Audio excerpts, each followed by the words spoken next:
ऐसा प्रश्न दस्तगीर ने गुरु नानक देव जी महाराज ते कीता, खुदा नूं किसने बनाया है? खुदा तो पहले की सी? खुदा रहिंदा किथे और खुदा करदा की है? प्रश्न अजीम ने, खुदा दे संबंध विच ने।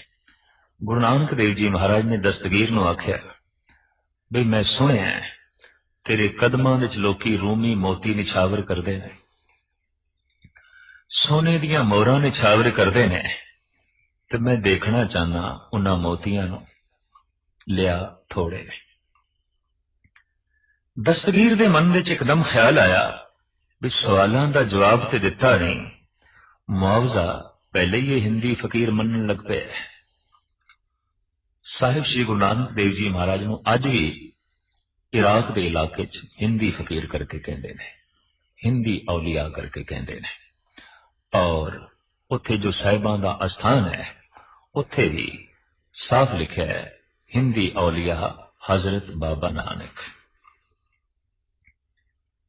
साहिब श्री गुरु नानक देव जी महाराज के सामने दस्तगीर ने थाल दे च मोती मंगाए, अगे कीते ते सतगुरु कहन लगे इन्हां दी गिणती करो। दस्तगीर हैरान होया, लेकिन गिणती उसने आरंभ की थी, 1 2 3 4 ते जैसे पहुंचे सतगुरु ने बांह पकड़ ली, आखिया फकीर तेनू हिसाब किताब नहीं होंदा, ते हिसाब किताब दे मामले तो बहुत कमजोर है, तेनू गिणती नहीं आउंदी। दस्तगीर कहंदा है महाराज गिणे ते मैं 4 ही ने। सतगुरु कहने लगे हाँ इन्हां 4 च ही तो भूल कर गए, फिर गिणती कर। उन्हें फिर गिनती आरंभ की थी, 1 2 3 4। सतगुरु ने फिर बांह पकड़ ली, गिनती फिर गलत हो गई, फिर तो भूल गए हैं, फिर आरंभ कर। अद की औखा होके दस्तगीर कहंदा है महाराज हुण मैं जिथे भुला उत्थे ही तुसीं मेरी बांह पकड़ना, मैं किहड़ी थां ते भुलदा उस थां दा मैनूं पता चले। सतगुरु कहने लगे ठीक।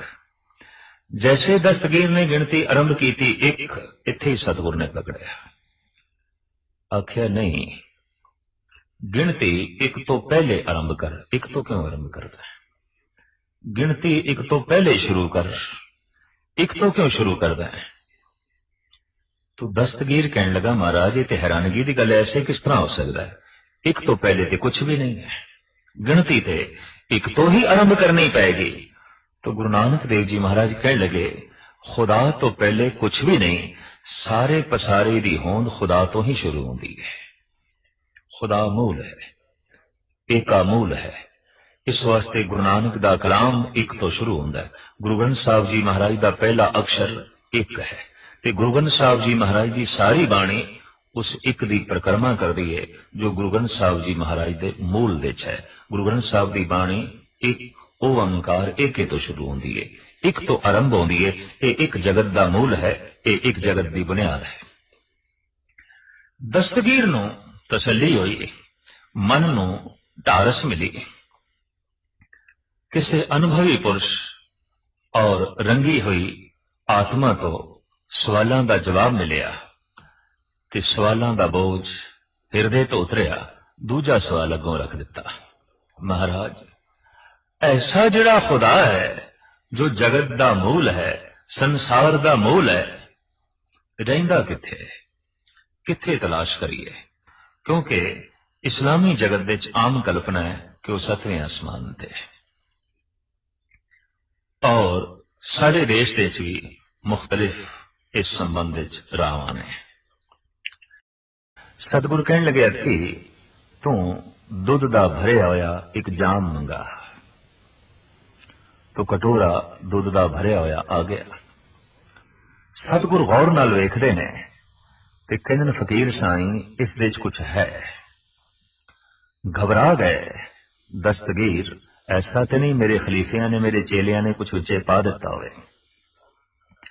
गौर दे नाल जद वेखदे ने दस्तगीर ते कहंदे ने ऐ हिंदी फकीर बाबा नानक इहदे च कुछ भी नहीं, ये पाक शीर है, ये पवित्र दुध है। सतगुरु कहते ने इस दे पाक होण ते, इस दे पवित्र होण ते मैनूं कोई शक नहीं, पर इस दे च कुछ नहीं है, ये मैं मनण नूं तैयार नहीं। इहदे च कुछ है। तो दस्तगीर कहंदा की है? सतगुरु कहंदे ने घिओ है। ते हुण तूं दस कित्थे है कि नहीं? दस्तगीर कहंदा घिओ ते है। ते महाराज कहंदे ने फिर कित्थे है दस? महाराज है ते सही पर दिखाई नहीं देता, है ते सही पर दृष्टि गोचर नहीं होता। सगल बनस्पत में बैसंतर, सगल दूध में हिया, ऊंच नीच में जोत समानी, घट घट माधो जिया।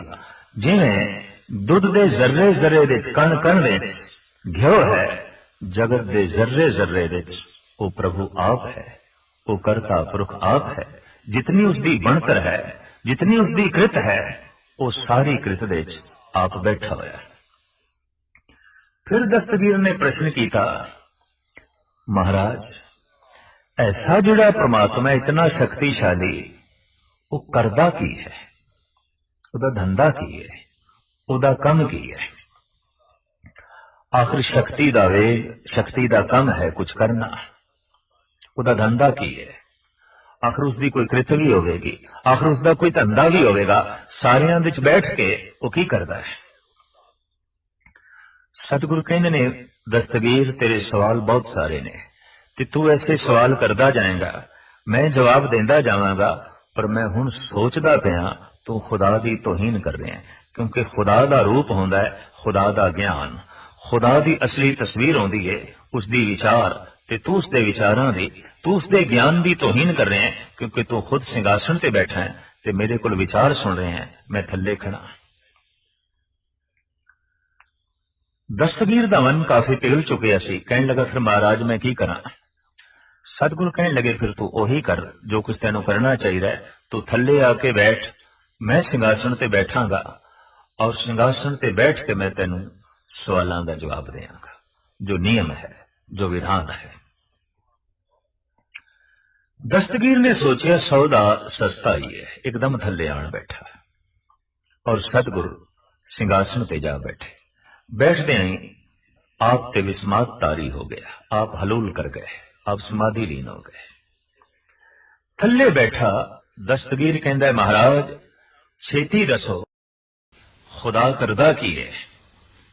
मुस्कुरांदे हुए गुरु नानक ने नेत्र खोले, आखिया दस्तगीर खुदा यही कुछ करदा है, जो सिंहासन ते बैठा होंदा है उन्होंने थल्ले ला छड़दा है, जो थल्ले होंदा है उन्होंने सिंहासन ते बिठा देंदा है। छिन में रंग राव को करे, राव रंग कर डारे, रीते भरे भरे सखनावे, ये ताको व्यवहार है। गुरु तेग बहादुर साहब जी महाराज कहते हैं उसका व्यवहार है, ये उसका धंधा है। खालियां नूं भर देंदा है, भरियां नूं खाली कर देंदा है। हासे विच रोना पा देंदा है, रोने विच हासा पा देंदा है। जिंदगी विच मौत पा देंदा है, फिर मौत विच जिंदगी पा देंदा है। नफे विच नुकसान पा देंदा है, नुकसान विच फिर नफा पा देंदा है। इज्जत विच बेइज्जती नूं जन्म दे देंदा है और फिर बेइज्जती विच इज्जत पैदा हो जाती है। इस ढंग का यह उस प्रभु का धंधा है, खालियां नूं भरना, भरियां नूं खाली कर देना, फिर भर देना, फिर खाली कर देना। यह उस प्रभु की एक लीला है, यह उस प्रभु का एक धंधा है, यह उस प्रभु का एक काम है। दस्तगीर गुरु नानक दे पैरी आके पे, जिस सिंहासन ते दस्तगीर ने बिठाया ये अमर सिंहासन अज तक भी बने हुआ है और उस दे उत्ते बकायदा उस दस्तगीर ने एक तख्ती लगवाई सी उस जमाने विच, जो अज तक भी लगी हुई है। मोटे हरूफ दे उत्ते लिखा हुआ है, रब्बुल मजीद हजरत बाबा नानक। थल्ले चार बारीक लाइनां ने पुरानी अरबी विच, जिसका तर्जमा इस ढंग नाल करवाया गया है कि रब्बुल मजीद हजरत बाबा नानक इत्थे आए, उन्हां दे आवन दे नाल आबे हयात दा चश्मा फुटिया, जिहदे नाल अरब दी तपदी हुई जमीन भी सरसब्ज हुई। और यह यादगारी स्थान बड़े शानो शौकत दे नाल बगदाद रेलवे स्टेशन दे कोल मौजूद है। साहिब श्री गुरु नानक देव जी महाराज सारी पृथ्वी दे भ्रमण करदे होया इस ढंग के प्रश्न, इस ढंग के जो सवाल सन, उन्हों का जवाब देंदे रहे। चाहे वो जवाब सवाल योगी करन, चाहे हरिद्वार के ब्राह्मण करन, चाहे बनारस के पुरोहित करन, चाहे मक्के के हाजी करन, चाहे बगदाद के पीर करन, गुरु नानक देव जी महाराज को हर बशर लई जवाब मौजूद है।